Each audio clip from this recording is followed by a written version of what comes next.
Hi, I'm WooKaLow, and this is WooKaLow TV, and I'm here with... Black Carl. Saka. Neuroversal. Hey, what's up, y'all? Thanks again for taking the time out of your night to do this. I'm so excited. So, let's start off with, how long you been mixing and producing? Like, when did you guys start doing this? I started when I was like, the pursuit really kicked in, like when I turned 21. Okay. I got back from Electric Force and bought my first turntable. How old are you? 27 now. 27? Mhm. Okay, that's what's up. Yeah. So Electric Forest just like kind of started out the whole thing for you? No, I mean, I had already like wanted to do it. It's just like, it's like, there's a difference between wanting to do it and actually getting started. Okay, And that's yeah. like when I actually got started. Okay. Yeah. Hell yeah, that's what's up. Mhm. What about you? I was DJing in college, so I started in like 2014, 2015. Back then I was like spinning tech house, and it wasn't until I started producing that I actually got into bass music. Fuck yeah, that's a wild turn. Yeah. Well, it was interesting. I'd always been into like more beatsy shit, and so at first it was like I was making house and I was just kind of getting bored at the time, at least. So I started making like more beatsy stuff, like lo-fi oriented, but kind of like quickly. Okay. Or like, I don't know, Lapalux, if y'all know. But I just kept doing that, and I found like Courteous Fam and Lost Dogs and shit, and that's when I started being like, damn, this fucking weird trap shit is sick. Yeah. Yeah, and then I just kind of kept getting deeper and deeper, and then found myself in the niche that I am now, I guess. That kind of sounds like Dub Loads. Dub Loads like had this huge we everybody kind of thought that he was just gonna stop making music, and that wasn't the case. He actually kind of got bored with making only headbanging music, and so now he is House Loads.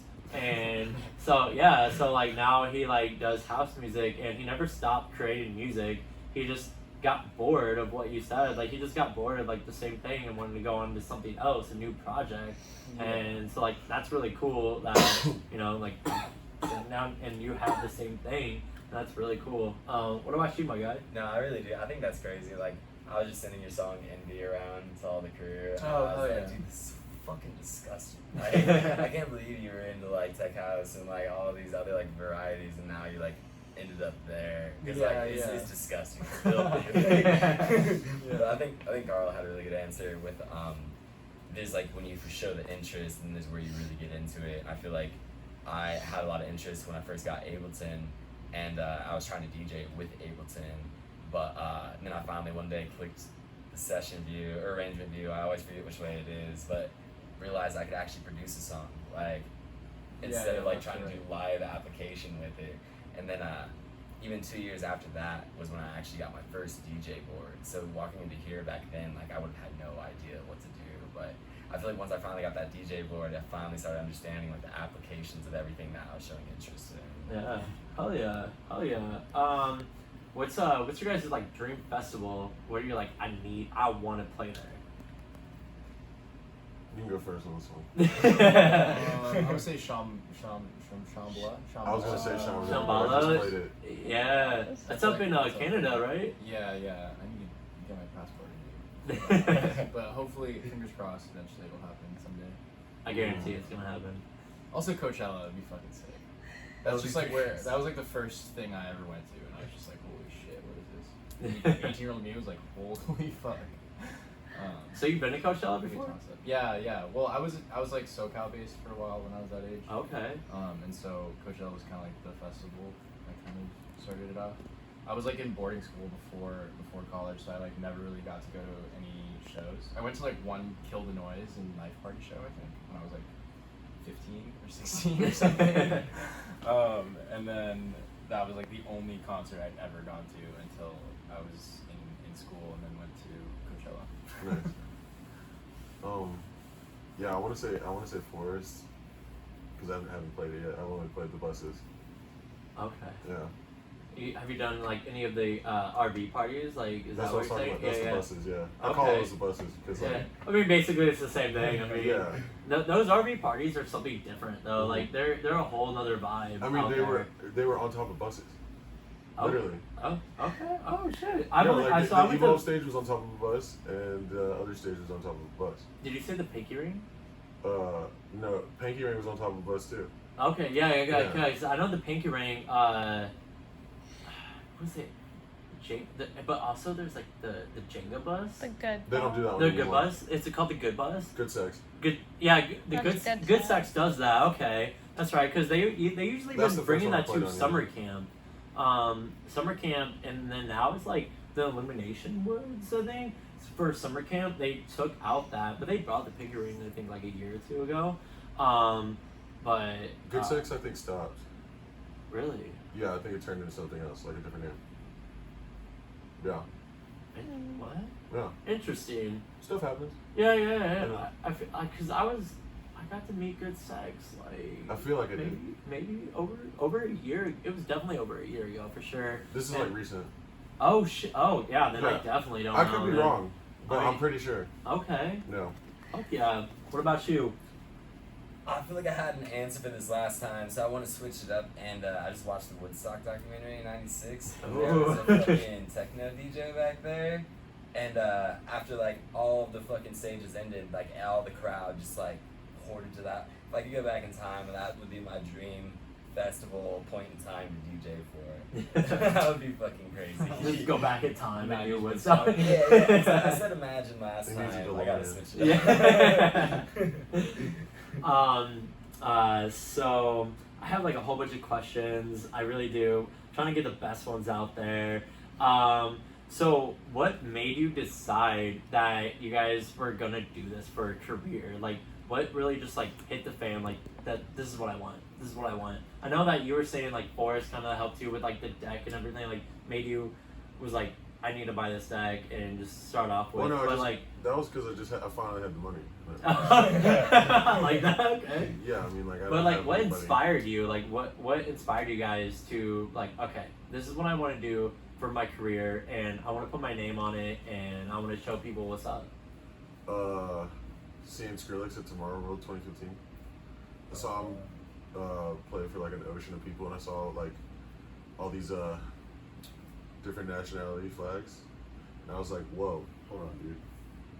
You mean to tell me that people come from all across the world to see this one man spin some tunes? I was like, I want to do that because like I like how music brings people of different color, background, whatever it is, Yeah. together. Yeah, dude, it's so crazy to like. So, I got into this probably like 2000. Well, my first festival was like 2018 summer camp, but I think Zed's dad was 2000. My first shirt like Zed's dad was like 2010, and like Skrillex came out, and just I was like, okay, this is awesome, and none of my friends were like really getting into it, and I was like, okay, so none of this ever happens. Like, there's no shows, there's no festivals, but really the whole fucking time there was festivals and shows like the whole time, and so like 2018, I was like, oh, this fucking shit happens, and I got to see like firsthand like how it brings everybody together, and it's just like it's the most satisfying feeling in the world, and I can't believe like you're up on stage and you guys are up on stage just like giving the people what they want, and that's gotta be the best feeling in the world. And yeah, what about you? I actually don't know if I like had one moment like that where I was like, yeah, this is what I want to do. I feel like at first it was just like I really liked making beats, and it was just like the way that I like felt more okay. I was working like this like pretty I don't know. I was working this like job that I wasn't the biggest fan of, and it was definitely like not what I wanted to do with my life. And I realized that like probably a couple months in, but I kept working it because it was just like a way for me to survive and save money. But then like 2 years in, I saved up enough money to pay for like music school. Where'd you go? And I went to Icon in LA actually. Okay. And I love the professors there for sure.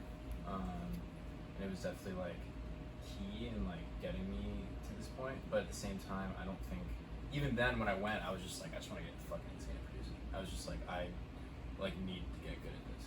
Like I don't know if it was a moment where I was like, yeah, I'm gonna do this full time until like probably like COVID hit, like right before COVID, like that like year 2019, 18 to 19, I was like, dude, like I really fucking want to do this. Like, you know what I mean? Like, and I think just meeting more and more people through the kind of taste that I have, and those people being like my literal brothers now, or like people that I like, they're just straight up family, you know? And I feel like this kind of music, very specific type of music, brings like, you know, it's definitely like a like a pretty rich tapestry of different people, but I think when you kind of like get down to like the actual brass tacks of it, like every person is kind of similar. Like they all see shit the same way. They've been exposed to like the same type of media, they have the same kind of perspectives on shit, and they come from like all walks of life, like the most random shit ever. I'm literally a dude from like Hong Kong. Carl's from fucking Birmingham, Alabama. Like we're now in Illinois playing some music. Like, like that right there is just crazy. Like, that's crazy. And like I don't know. I fucking love it. I'm super happy to be able to do it like full time now. And it's definitely like it's hard, but it's something I wouldn't trade for the world. Like I think the fact that I can be as or have as much artistic integrity as I do, like I feel good about my music, feel good about my art, and yet I can still make a living off of it is insane. And I think that's something that I'll always like value and like hold very precious to myself, I guess. That's awesome. Feel that. That's so fucking awesome. What about you, dude? Well, I'm definitely talking on another side of a barrier right now because I still have to go and work in a freezer, and like, Hey. I fucking hate it, but it pays for the work, and hopefully that could get me into a place where, I mean, like tonight I can at least afford my drinks, you know? Right. I'm trying to get closer and closer to a point where you guys are. I mean, I actually like Shit, follow. we were there. Right. Exactly. And I see a lot of artists on you guys. I was actually looking at the tour where you have Mira Mays, Kira, who else? Yeah, I mean, like, I just see that you guys like work with a lot of people like Shimura, like Molokai, is that how you say it? Uh-huh. Like you guys like literally work with like all these artists that I just like followed that were like 2,000 followers, and it's like that's like, I mean, my first step is like 500. I have like 150 or something right now. You know what I mean? Like the first step to getting towards that is like, you know, you hit the 500, hit 1,000. I mean, fucking. 11.5. Right. You hit 500, you go to 1 million, and then like you're just like. And that's how it starts. When Carl and I were talking, I literally had 200 followers on SoundCloud. I think you had like 800 or almost 1K. I remember you were at 1K, and I was like, dude, this guy's like fucking sick. Yo! He's at 1.2K. I was like, fuck, like. Dude, you have 1,000. You're the real shit. I was like, I had like 350 and like 2 songs out, and I like hit up Carl, being like, yo, bro, if you ever collab, you call it Rush Hour. Ha. Like, I got literally 5 SoundCloud message, 2015, like. It's pretty crazy. You said that you started like taking it seriously in COVID. I definitely found your music like very fresh after COVID. I talk about Envy. It's not that like I haven't listened to like every single song, got like a review on every one. But, like that's just the one I heard, and I was like, that just fucked me up. And, Well, because like, I feel like before that phase, I'm still exploratory, but I feel like before that, I was just like trying shit. I was just like making a track and then just fucking throwing it on SoundCloud. And like calling it a day and like seeing what would happen. And like, I think That was after the best COVID, days. yeah, those were the best days. Like just like, Now everything matters. man, like back then you could also just no promo. You just throw it on SoundCloud and if it was good, it would just like pop off. Like, and now it's just like a totally different climate. But Nice. So, sorry, you could just get stopped, I guess. I don't know what you're saying. She said 15 minutes. I was Oh, just okay, saying we're at cool, thank 15. you. I'm I was just like, trying to tell you time. oh, okay, cool, thank you. Sorry, y'all. Well, speaking of like production and everything, so what kind of DAWs do you guys use? Bableton. Ableton? Bableton. I'm definitely. I want Bitwig though.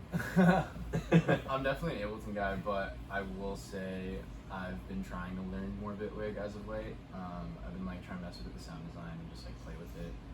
I still feel like arrangement-wise, Ableton is just so powerful. Like, Yeah. I could literally finish a song and like, if it's a good idea and I like it, it's done in an hour and a half. Like, and That's what it's we were just, talking like, about earlier was like, so like Ableton is like, oh, I kind of understand it a little bit, but like FL and like, this is like in a spaceship. Like I feel like I'm in a spaceship right now. What the fuck is this? It doesn't feel like the flow is as linear, even though I really do want to learn FL. I'm a big Ableton guy as well, but like I don't really know exactly how to mix and master perfectly in Ableton. I'm still trying to work on everything, but like I feel like FL just seems a little bit more understandable as far as mixing and mastering goes. You guys could be the ones to tell me that I'm wrong about that, but I mean, it's really the same. Yeah, literally. The summing out of both of them is the same. I think It's just a different interface. Ableton's actually, I think, more clear, like what comes after the other. I have a lot of friends who are in FL, and I've like worked with a lot of people who are in FL, and like I will say the thing that FL has in the bag is that I think a lot of their like stock plugins are insane. Gross beat. Like dude, Harmor is fucked. Gross Like beat. their Fruity EQ 3 Wave Shaper, like there's so many little like stock things I have that That are just don't- like that Ableton don't sound have, so yeah. fucking good. But then Ableton has the same, like every DAW has Has like its its own perks. like perk, you know. Like I think Logic you can get like it's really easy for you to like record takes if you're like a live, you know, musician or rapper or like even like their stock shit like Alchemy's insane. Like, And this is where it goes to. It's just all preference. It's all just, like yeah, what you it- like to use. I just find Ableton fast, and I think that is my goal now with ideas. I used to like slave over a song for fucking hours and hours and days and months and fucking. There's a song I've worked on for like a year and a half, and I never fucking did anything with it. You know? You And, still haven't like, dropped it? no, I'm not. I'm gonna trash. It's fucking trash. Like, dude, if you're coming back to your idea, there's like a certain time limit. Like your creative ideas have a shelf life. That's just facts.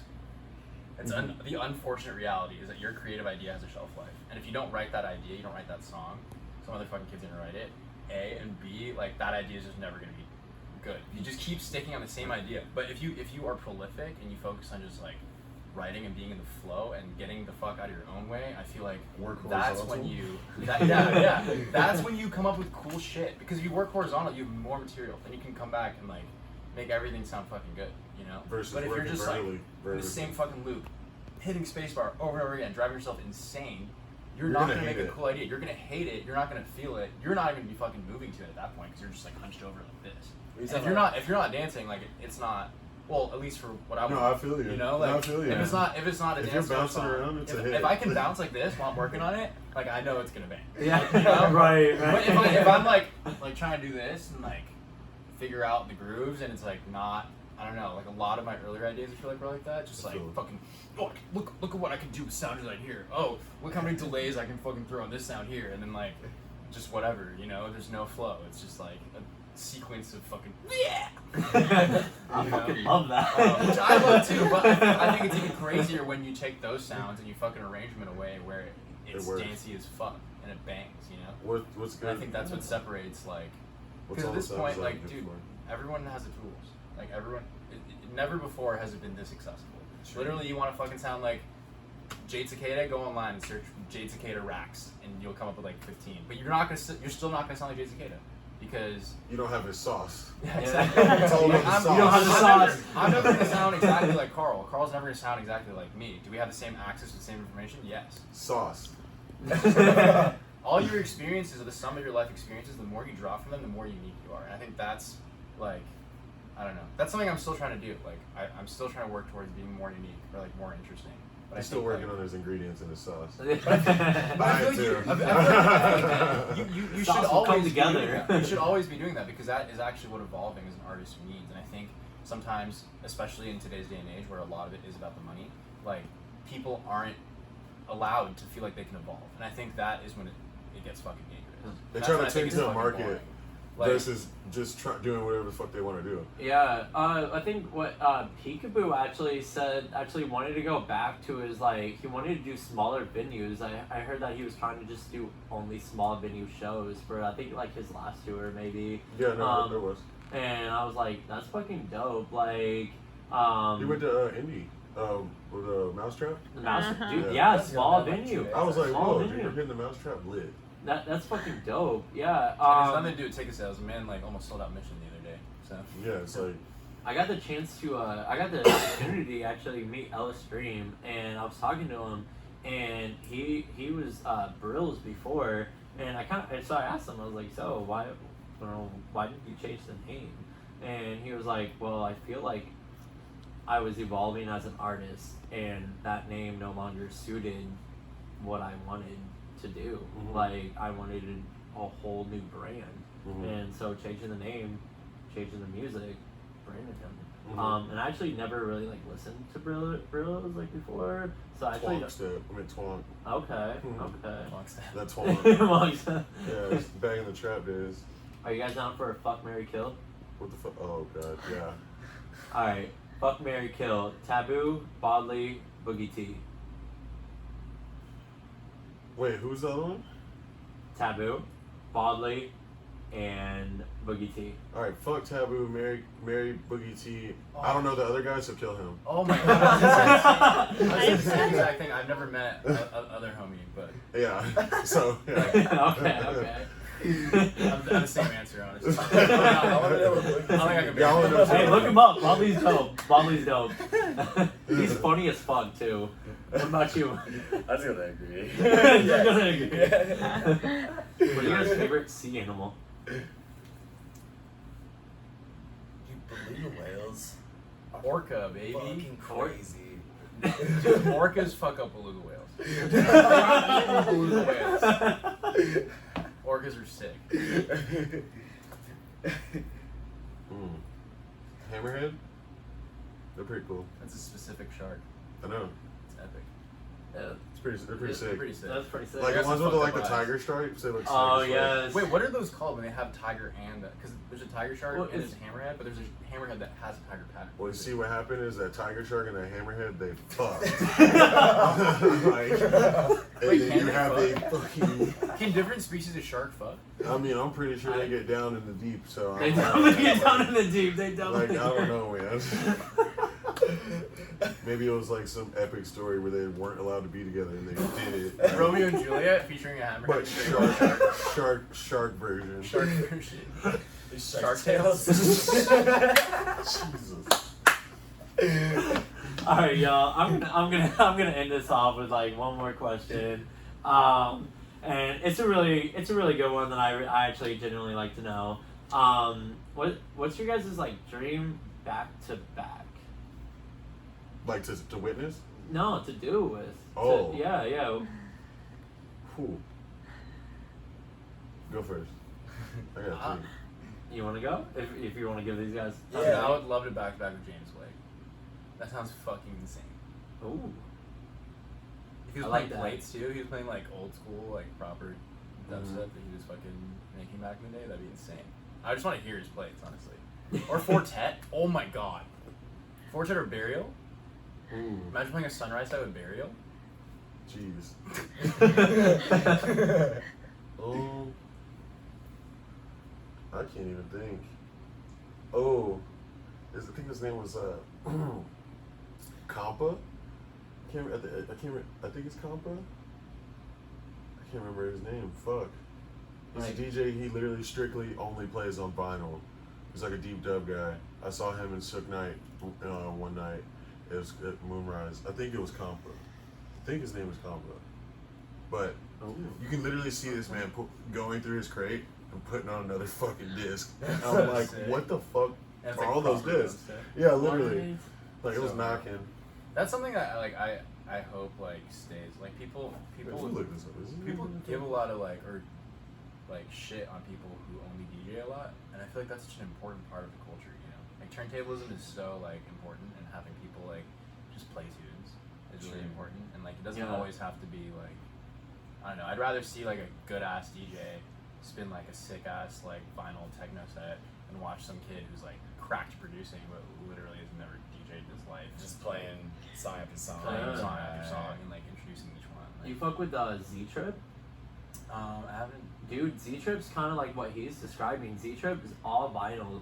Check Z Trip out, dude. He is fucking gnarly on the decks, bro. So he has like the vinyl thing, and that's all he does. It just has like I think it's just like one vinyl and just So that's all he does. He played. I know he did a set at summer camp, but I know he did at Bonnaroo too. And he's pretty big. He did it on the Insomniac live streams. And just incredible. He'll mix any type of music, anything, everything. Whether it be some like fucking hardcore rock, he'll throw that in some drum and bass, and be perfect with it. What about you, my guy?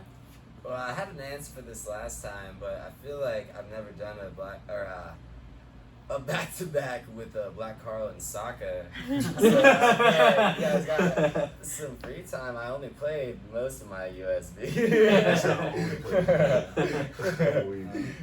Alright, thank you guys so much. Thank you, man. Thank you, man. This is I WooKaLow was trying to find TV, that name. and this is. Black Carl. Saka. Neuroversal. Thank you guys.